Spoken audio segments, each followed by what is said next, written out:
We're here to hear a great speaker, Rob Grunwald. Rob is with the Federal Reserve, and he's been studying the impacts of investment on early childhood education.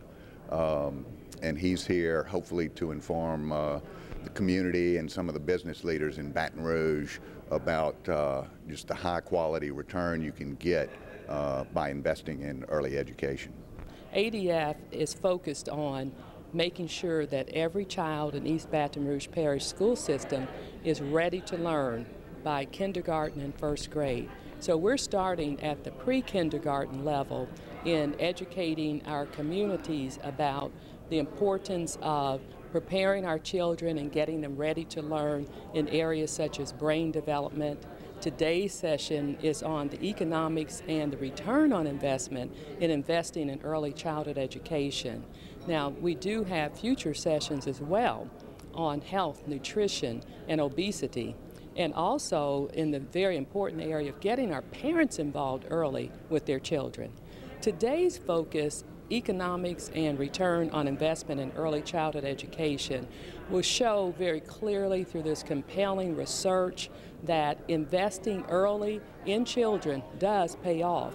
Our speaker, Rob Grunwald, with the Federal Reserve Bank of Minneapolis, will share research from 40 years of longitudinal studies and up to 10 years of studies that show investing early, investing in high quality pre-kindergarten does pay off as much as anywhere for every dollar, anywhere from $4 to $12.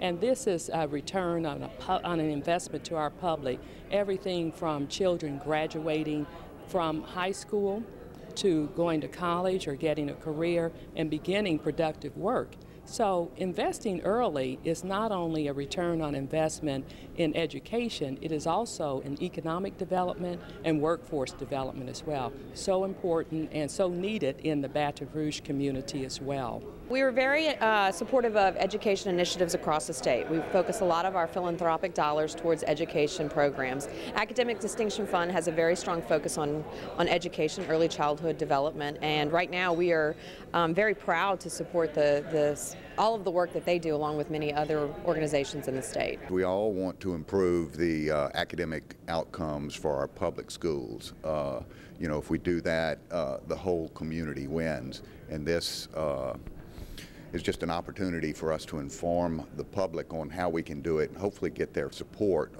behind public education and behind early childhood education. And I think if we can do that, we can really make a difference in the outcomes of our public schools. We're talking about now return on the investment. We're talking about taking our young people, taking a critical look at what we're doing, and seeing whether or not we can do more in order to enhance the educational system in the state of Louisiana and give them that booster shot that they need in order to say that regardless of where you were born, regardless of the color of your skin, regardless of your circumstances, that there are people here willing to take and make an investment in you and show you that we give you a vote of confidence. And the only thing that we're asking you today is also give yourself a vote of confidence. We are now taking an inventory of our assets. And as we inventory the assets, some people point to the dismal stats when it comes to crime and the number of people that's in prison. And they look at the common denominator of crime and they find out that education is that common denominator. Better, the lack of education is the common denominator. But yet we hold out hope that things can change. I remember very clearly back in my days of working at WBRZ Channel 2 when I had more hair. And I had the task to go and interview Wilbur Rito in Angola. And as I sat there, I was in awe and yet scared that here I am in this massive prison setting. And here's a man who has been convicted of murder. But also here's a man who is writing a paper that had won awards all across the country. But one thing struck me more than that setting and the person that I was interviewing was a sign on his desk. Don't be too optimistic. The light at the other end of the tunnel may be another train. Today, we set forth with speakers and a speaker that will show you that you can be optimistic, that there is light, that the pot of gold at the end of the rainbow is what you achieve by hard work and dedication and determination and desire, that every child can learn, that we watched even in East Baton Rouge Parish as of yesterday. Our Early Head Start program won a national award, receiving the gold standard for the programs it offers. As we join together again today to talk about the importance of education, let's not look for the things that separate us. Let's continue to look for the things that join us and make us great. Because this is a great city and we have great children, but we must never let those who are not with the resources they need use that as a measuring stick for failure. Each of us in our own lifestyle must stand up now and say to those children, the life stick that we will measure you by is the accomplishments that you will make, and are the accomplishments you will make to better yourself, better your family, and better this state, and better this nation. Because the only thing that can stop you is yourself. Your support network is here today, and that support network will never leave you, because we believe in you and we know that you can do better as we move forward to continue to build upon legacies of our families. As we move forward to let people know that we will not be satisfied with mediocrity. As we move forward, we'll let people know that there's a beacon on the hill called Baton Rouge, Louisiana. The lights that are shining are the eyes and the smiles of young people, and that we will keep those smiles there, because together we can make a difference. Welcome again, and God bless you.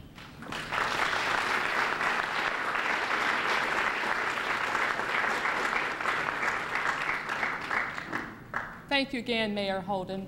And at this time, Dr. Jeff Nagel, if you will come up and introduce our speaker, and we'll hear his distinguished presentation today. Dr. Nagel.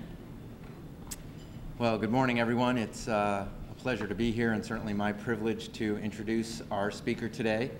Rob Grunwald is an economist from the Federal Reserve Bank of Minneapolis, and we want those words to sink in, right? An economist from the Federal Reserve Bank who's here to talk to us about the importance of early childhood.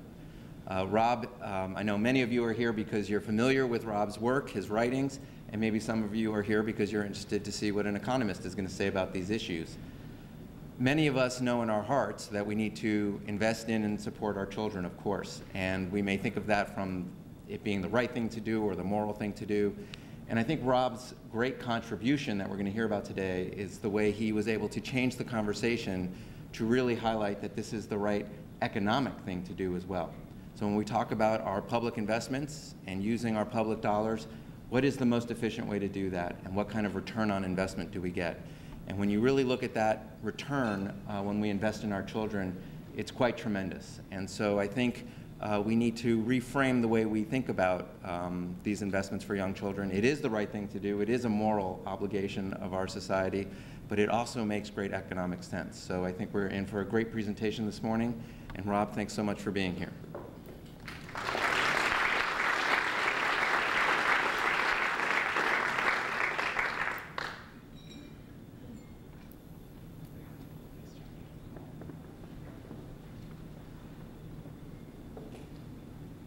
Well, thanks, Jeff. And it's great to be here in Baton Rouge. I've been here just very briefly back in 2004, 2005 when I first started speaking about this issue. And so it's great to come full circle and be back again. I've learned a lot in the last few years, so I have more to share. The first question you're probably asking is, why is an economist from the Federal Reserve here to talk about young children? After all, the Federal Reserve is our nation's central bank. We make money the old-fashioned way, we print it. So the Federal Reserve, we're responsible for regulating the flow of money and credit in our economy so that prices remain stable, we have a growing economy. The Federal Reserve also steps in a time of financial crisis, as we've seen over the past few years, to keep those financial markets going when they freeze up. The Federal Reserve is a bank regulator. We're one of the regulators of banks in the economy. And also, here's your trivia question for the morning. Who is the Federal Reserve's largest customer? The government. Yeah, it's the government. So we are essentially the bank for the federal government. So with that background about the Federal Reserve, it's not clear why an economist from the Federal Reserve would be talking about investing in young children. However, at the Fed, we are concerned about how economies grow. What are the key ingredients of economic growth? And one of the key ingredients of economic growth is the quality and the productivity of the workforce. And in terms of that research, we can point to a lot of research that shows those economies that have well-trained workforces that are highly productive. And when I talk about productivity, that's simply the amount produced per hour worked, that those countries and those parts of our own country that have well-educated, well-trained workforces are those areas that show the strongest output per person and also the highest income levels per person. So what I'm going to talk about today is how early childhood really starts that human capital development. And there's 4 pieces that we're going to talk about. First, I'm going to show how we link early childhood to economic development. I'm going to review some research that you heard during the first lecture about the importance of the first few years on the life trajectory of kids as they grow. Next, I'll review the research that shows that there is indeed a strong return on investment and how we come to those numbers. And then last, I'll talk about some policy ideas and also kind of set up Jeff for when he talks about what's happening here in Louisiana. So first, early childhood development as economic development. When we think about where our economy is growing, and obviously it's growing slower than we would like, but over time, we are going to be expecting to move from a labor market that has a lot of workers ready to move in and take up a job to actually more job openings occurring relative to the number of workers that are available. That is, over the next few years, we're likely to hear again from our companies that we heard before the recession, that is, that they're having a hard time finding those qualified workers. One of the statistics we can point to is the trajectory of the labor force in the United States in terms of growth over the next few decades. We see a slowing in the growth rate of our labor force beginning now over the next 15 years or so relative to previous years as the baby boomer generation reaches retirement. So on net, we have a slower growing workforce. What are the demands for companies going forward? So the Bureau of Labor Statistics projects going forward the type of jobs that we're going to be expecting to see open over the next 10 years. And they suggest through their research that those jobs that require some education beyond high school are going to show the strongest growth. And that is what we observe in our economy. That is, our companies are tending to demand workers that have higher levels of skills and higher levels of training. We see, of course, that there is a correlation between the type of background that workers have relative to those positions in terms of education attainment. A worker with a college degree tends to earn 3 times more than a worker with only short-term training. So to train our workforce to achieve higher levels of skills and education is what is going to drive our economy going forward. So what are are the impact of the first few years on early childhood development? When Art Rolnick, our director of research at the Minneapolis Fed, and I started reviewing this research, we opened a book called Neurons to Neighborhoods. It was published back in 2000. And in this book, it articulates and shows the importance of the first few years of life on brain development. This chart shows that during the first year, the parts of the brain that basically regulate sensory pathways, language, are peaking during that first year. The parts of the brain that govern higher cognitive function are peaking during the first couple years. During that first few years of life, the number of connections that are being formed are 700 per second. So each second, 700 synaptic connections are being formed in a young child's brain. And the environments in which children grow up are going to affect that development. If children are in safe environments at home and they're hearing lots of vocabulary words, having rich interactions with their parents and other adults in their community, opportunity to socialize with other kids, and so on, these are children who are likely to arrive at kindergarten prepared to succeed in school. However, researchers can point to situations that would create what brain scientists call toxic stress in a child, such as growing up in poverty, exposure to abuse or neglect, living in a home with parents that have very low levels of education, that these are all risk factors that scientists can point to and suggest that this is a child who is likely to arrive at kindergarten behind. And where children are relative to their peers at kindergarten is where they tend to stay. Because after the first 4, 5, 6 years of that growth of the brain, there comes a time of pruning. That is, those connections that are enforced early tend to stay. Those connections that are not made during those first few years tend to fall away. A study in which researchers went into the homes of children that had parents with different backgrounds, education levels, those homes in which parents had college educations had children at the age of 3 who had twice the vocabulary words as children who are growing up in poverty.